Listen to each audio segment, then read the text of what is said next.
2014-15లో 62,306 కోట్లున్న ప్రభుత్వ వ్యయాన్ని 2023-24 నాటికి 2,31,825 కోట్లకు పెంచాం అధ్యక్ష. అంటే దాదాపు 4 రెట్లు మన రాష్ట్ర ప్రభుత్వ ఆదాయం పెరిగింది.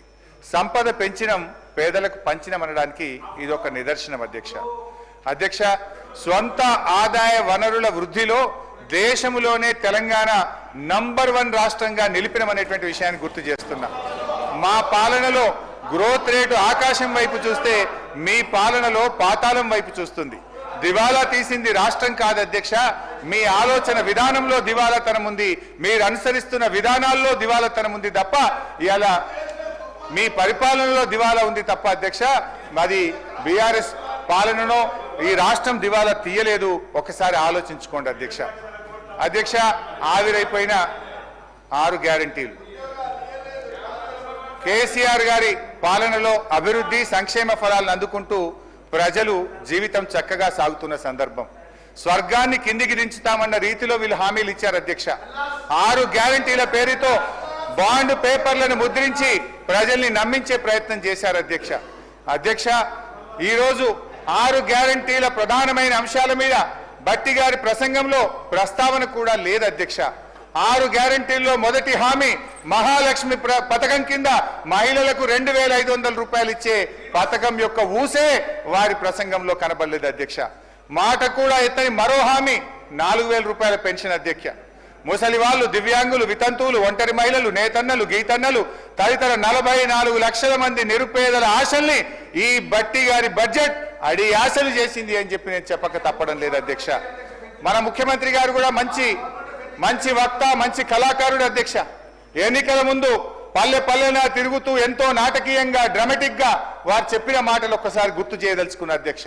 వచ్చే నెల డిసెంబర్ 9 నాడు ఇందిరమ్మ రాజ్యం వస్తుంది, 2,000 కాదు 4,000 పింఛన్ వస్తుంది.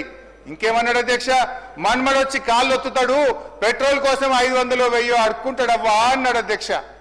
ఈ రోజు ముఖ్యమంత్రి గారు చెప్పిన మాటలు ఈ రాష్ట్రంలో 42 లక్షల మంది ఆసరా పెన్షన్దారుల చెవుల్లో ఇంకా గింగురుమంటున్నాయి అధ్యక్ష.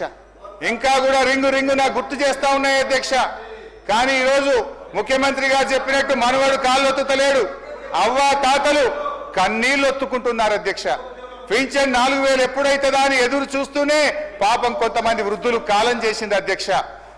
అధ్యక్ష, నేను ఒకటే అడుగుతున్నా, ఎప్పటి నుంచి కొత్త పెన్షన్లు ఇస్తారో చెప్పండి. ఈరోజు జరుగుతున్నది ఏంది అధ్యక్ష, కొత్త పెన్షన్లు రాలే, 4,000 రూపాయల పెన్షన్ రాలే, కానీ 1,00,000 మందికి పెన్షన్లు మాత్రం కోత మాత్రం పడ్డది అధ్యక్ష. అధ్యక్ష, ఇకపోతే ఇంట్లో ఎందరుంటే అందరికి ఇస్తాం, అవ్వకిస్తాం, తాతకిస్తామని చెప్పారు అధ్యక్ష నాడు. ఈరోజు అవ్వలేదు, తాత లేదు, 4,000 పింఛన్ లేదు అధ్యక్ష. అధ్యక్ష, ఇక విద్యార్థులకు 5 లక్షల విద్యా భరోసా కార్డు అని 6 గ్యారెంటీల్లో చెప్పారు. ఇవాళ భట్టి గారు 2 బడ్జెట్లు పెట్టినా దాని ప్రస్తావన లేదు. వ్యవసాయ కూలీలకు ఇందిరమ్మ ఆత్మీయ భరోసా పేరిట 12,000 అన్నారు అధ్యక్ష. ఈ రాష్ట్రంలో 1 కోటి మంది ఉపాధి హామీ కూలీలు ఉన్నారు అధ్యక్ష. కానీ వీళ్ళు ఇచ్చింది 1,00,000 లోపు మందికే.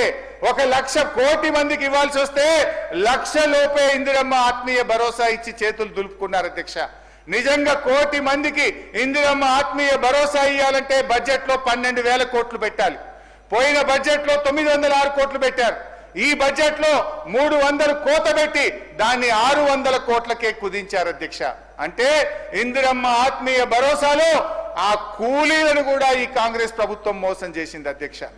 అధ్యక్ష, సరే ఇండ్ల సంగతి ఇప్పుడే చెప్పిన, బాండ్ పేపర్లు బంగాళాఖాతంలో కలిసినాయి, గాంధీలు ఇచ్చిన వాగ్దానాలు గాలి మాటలైపోయినాయి, 6 గ్యారంటీలకు దిక్కు లేదు కానీ అందాల పోటీలు పెడతామని మాత్రం తెగ ఆరాట పడుతుంది అధ్యక్ష. ఈ ప్రభుత్వం మింగ మితకు లేదు, మీసాలకు సంపంగి నూనె అన్నట్టున్నది అధ్యక్ష. మొత్తం మీద 2 పూర్తి స్థాయి బడ్జెట్ల తర్వాత ఈ ప్రభుత్వం 6 గ్యారంటీల అమలు విషయంలో ఇవాళ చేతులు ఎత్తిందనేది స్పష్టంగా అర్థమవుతుంది అధ్యక్ష.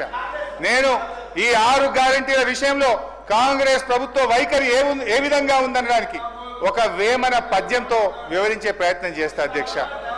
ఆత్మశుద్ధి లేని ఆచారం అది ఎలా, భాండ శుద్ధి లేని పాకమేలా, చిత్తశుద్ధి లేని శివపూజలేలరా, విశ్వదాభిరామ వినురవేమ.